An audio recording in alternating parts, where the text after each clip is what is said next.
Assalamualaikum warahmatullahi wabarakatuh. Halo teman-teman, balik lagi di channel ini. Di video sebelumnya kita udah bahas banyak hal yang menarik tentang seputar teori keuangan dan perbankan syariah, prinsip dan praktik. Nah, di video kali ini kita akan lanjut ke pembahasan yang tidak jauh dari teori sebelumnya, yaitu praktik perbankan syariah di Indonesia, tantangan dan peluang. Yuk langsung saja kita mulai pembahasannya. Mengapa sih perbankan syariah itu penting? Sebelum kita masuk lebih dalam, mari kita pahami dulu satu hal mendasar. Perbankan syariah bukan sekedar bank tanpa bunga. Ia adalah keuangan yang menempatkan keadilan dan keberkahan sebagai inti dari setiap transaksi. Dalam Islam, harta bukanlah tujuan akhir, ia adalah amanah. Dan setiap penggunaan harta harus berlandaskan nilai moral, tidak boleh ada penindasan, ketidakjelasan, atau perjudian. Dari sinilah prinsip-prinsip dasar perbankan syariah lahir. Larangan riba, larangan gharar, dan larangan maisir. Tiga hal ini menjadi fondasi utama agar transaksi berjalan dengan jujur dan seimbang. Riba adalah segala bentuk tambahan yang bersifat ekspoliatif dalam pinjaman.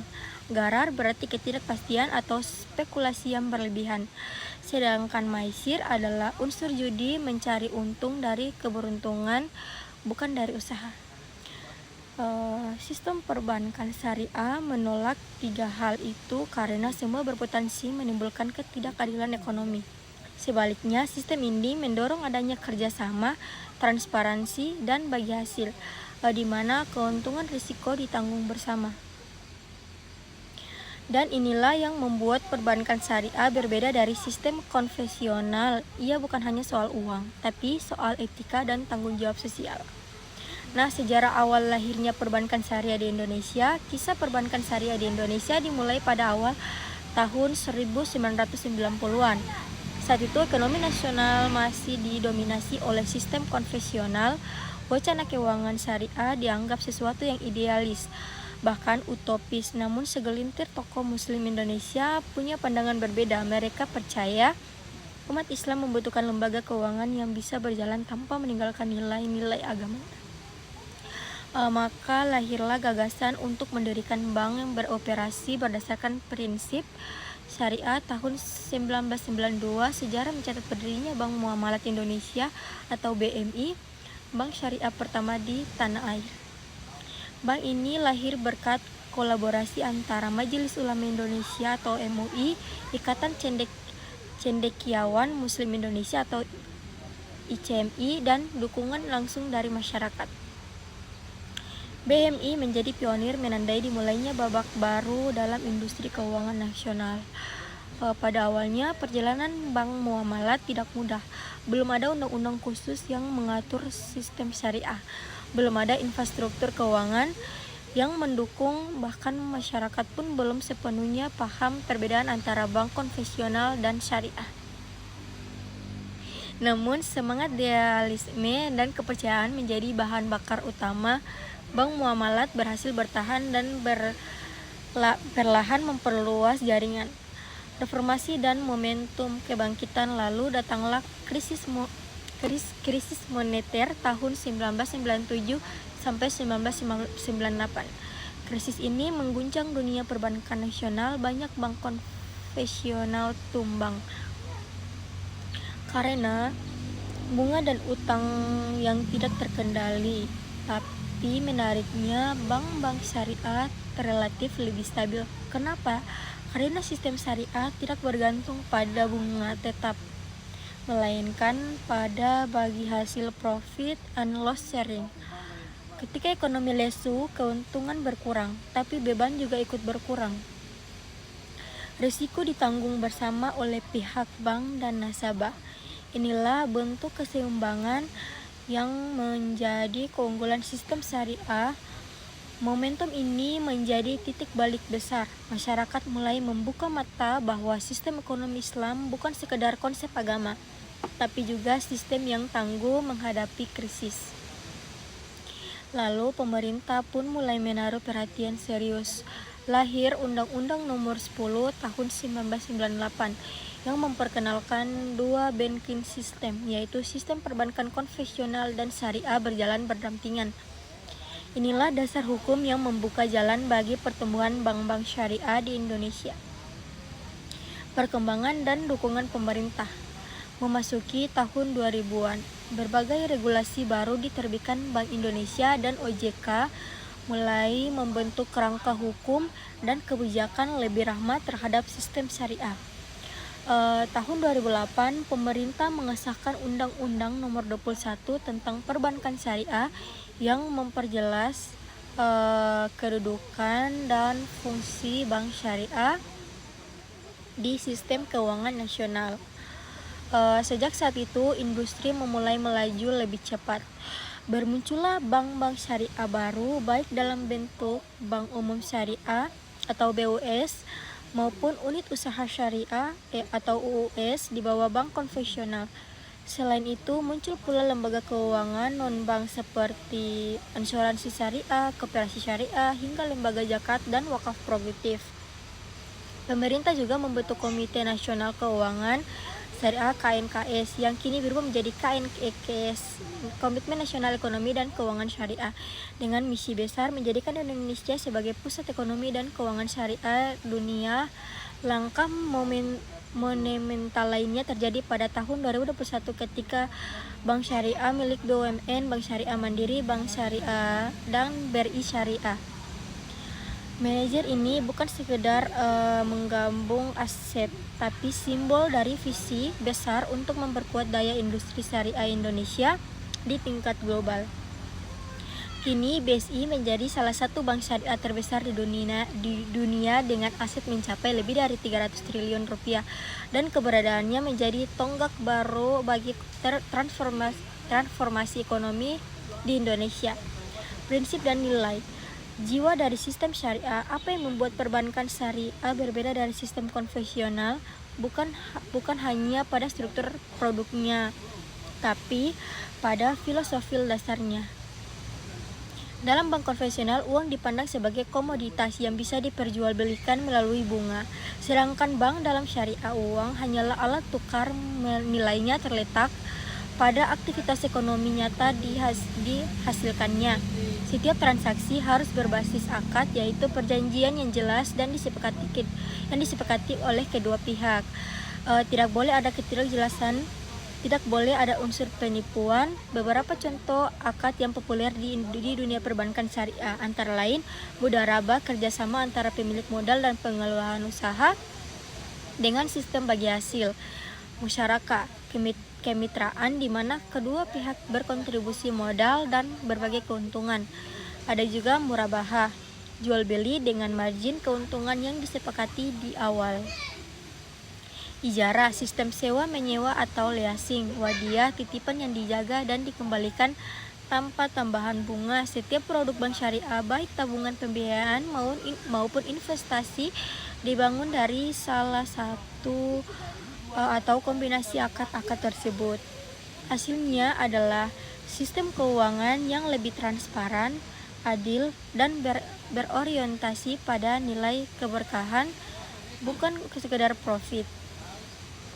Posisi Indonesia dalam dunia keuangan syariah. Hari ini Indonesia tidak lagi sekedar pemain lokal dalam industri keuangan syariah. Kita sudah menjadi salah satu kekuatan utama dunia Islam. Menurut laporan Global Islamic Finance Development Indikator tahun 2025, Indonesia menempati peringkat kedua dunia dalam pengembangan ekonomi syariah, hanya kalah tipis dari Malaysia. Faktor utama kesuksesan adalah sinergi antara regulasi pemerintah, inovasi industri, dan kesadaran masyarakat. Kita melihat semakin banyak produk keuangan digital yang berlabel syariah, dari finansi e-wallet hingga investasi halal. Kalau di bagian sebelumnya kita sudah membahas sejarah panjang dan prinsip dasar dari perbankan syariah, kali ini kita akan masuk ke bagian yang tak kalah penting, yaitu tantangan besar yang sedang dan akan harus dan terus dihadapi oleh industri ini. Ya, di balik pertumbuhan yang pesat dan semangat masyarakat yang tinggi untuk beralih ke sistem keuangan halal, ada banyak hal yang harus dibenahi agar perbankan syariah bisa benar-benar berdiri sejajar, bahkan melampaui bank konvensional. Tantangan regulasi, ketika aturan belum sepenuhnya mendukung, salah satu kendala utama yang sering dihadapi oleh industri perbankan syariah di Indonesia adalah soal regulasi. Meskipun sudah ada undang-undang khusus seperti Undang-Undang Nomor 21 Tahun 2008 tentang Perbankan Syariah, namun dalam prakteknya banyak peraturan turunan dan sistem teknis yang masih mengacu pada kerangka perbankan konvensional. Akibatnya, inovasi dalam perbankan syariah seringkali terhambat oleh keterbatasan kebijakan, misalnya dalam perpajakan, pencatatan akuntansi, atau pengelolaan risiko. Sebagian besar model dan regulasi masih menggunakan acuan sistem bunga. Para transaksi syariah kerja dengan prinsip yang berbeda, seperti bagi hasil, penambah, murababah, dan akad jual beli. Kalau regulasinya tidak selaras, hasilnya bisa tampang. Namun, harus diakui juga perubahan besar sedang terjadi. OJK dan Bank Indonesia kini harus terus berupaya memperbaiki kerangka hukum agar sistem keuangan syariah mendapat perlakuan yang setara. Bahkan, dalam Master Plan Ekonomi Syariah Indonesia atau MEKSI 2019-2024, regulasi menjadi salah satu untuk memperkuat fondasi industri ini. Tantangan dual banking sistem Indonesia menggunakan sistem yang dikenal dengan nama dual banking system, yaitu dua sistem keuangan yang berjalan bersamaan, perbankan konvensional dan perbankan syariah. Di satu sisi, sistem ini memberikan kebebasan bagi masyarakat untuk memilih jenis layanan keuangan yang sesuai dengan kebutuhannya. Namun, di sisi lain, sistem ganda ini juga menciptakan tantangan tersendiri. Perbankan konvensional sudah mapan dengan jaringan luas, modal besar, dan teknologi canggih. Sementara perbankan syariah masih dalam tahap memperkuat ekosistemnya. Akibatnya sering terjadi kesenjangan kompetitif yang membuat bank syariah harus bekerja lebih keras untuk menarik kepercayaan masyarakat, yaitu kurangnya literasi keuangan syariah. Tantangan berikutnya dan mungkin yang paling mendasar adalah tingkat literasi keuangan syariah yang masih rendah. Menurut Survei Otoritas Jasa Keuangan atau OJK tahun 2024, tingkat literasi keuangan syariah masyarakat Indonesia baru mencapai 11,5%. Artinya, dari setiap 10 orang Indonesia, hanya 1 orang yang benar-benar paham cara kerja produk keuangan syariah. Padahal tingkat inklusi atau jumlah masyarakat yang menggunakan produk keuangan syariah sudah lebih tinggi, sekitar 24%. Artinya, banyak orang yang menggunakan produk syariah tapi belum sepenuhnya memahami prinsip dan mekanismenya. Kondisi ini bisa menimbulkan kesalahpahaman. Sebagian masyarakat masih mengira bank syariah hanyalah versi rebranding dari bank konvensional, padahal filosofinya dan sistemnya benar-benar berbeda. Karena itu, edukasi publik menjadi kunci utama. Perbankan syariah tidak hanya butuh nasabah, tapi juga butuh masyarakat yang memahami nilai-nilai keuangan Islam agar ekosistemnya bisa tumbuh sehat dan berkelanjutan. Ada juga tantangan sumber daya manusia. Sumber daya manusia juga menjadi salah satu aspek krusial. Industri perbankan syariah membutuhkan lembaga profesional yang tidak hanya menguasai ilmu perbankan dan keuangan modern, tapi juga memahami prinsip-prinsip fikih muamalah, dasar hukum Islam dalam aktivitas ekonomi. Sayangnya, jumlah SDM yang memiliki kompetensi agenda ini masih terbatas. Banyak karyawan bank syariah yang berasal dari latar belakang konvensional, sehingga masih perlu pelatihan dan sertifikasi tambahan untuk benar-benar memahami sistem syariah secara mendalam.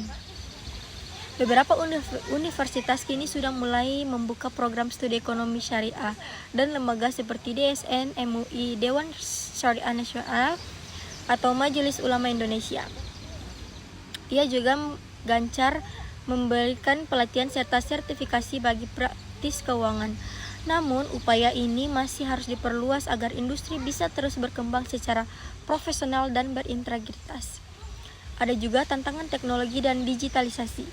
Di era digital sekarang membawa peluang besar juga tantangan yang tidak kecil.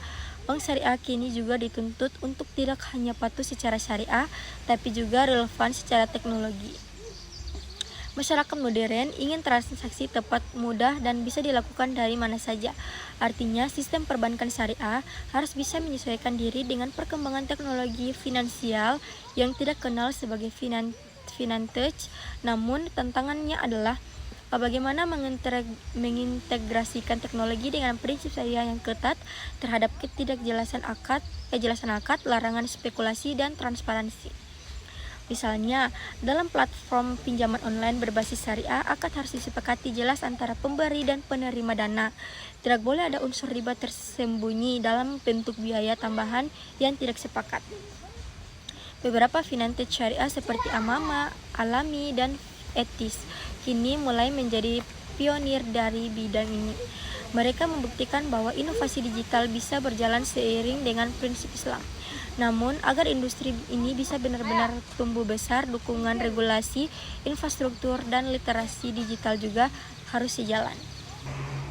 Demikian pembahasan kita pada video ini tentang praktik perbankan syariah di Indonesia, tantangan dan peluang. Dari penjelasan tadi, kita bisa melihat bahwa perbankan syariah di Indonesia memiliki potensi besar, tetapi juga menghadapi tantangan yang harus diatasi dengan kerjasama, edukasi, dan inovasi. Semoga video ini bermanfaat dan dapat menambah wawasan kita semua tentang ekonomi dan keuangan syariah. Terima kasih sudah menonton sampai akhir. Wassalamualaikum warahmatullahi wabarakatuh.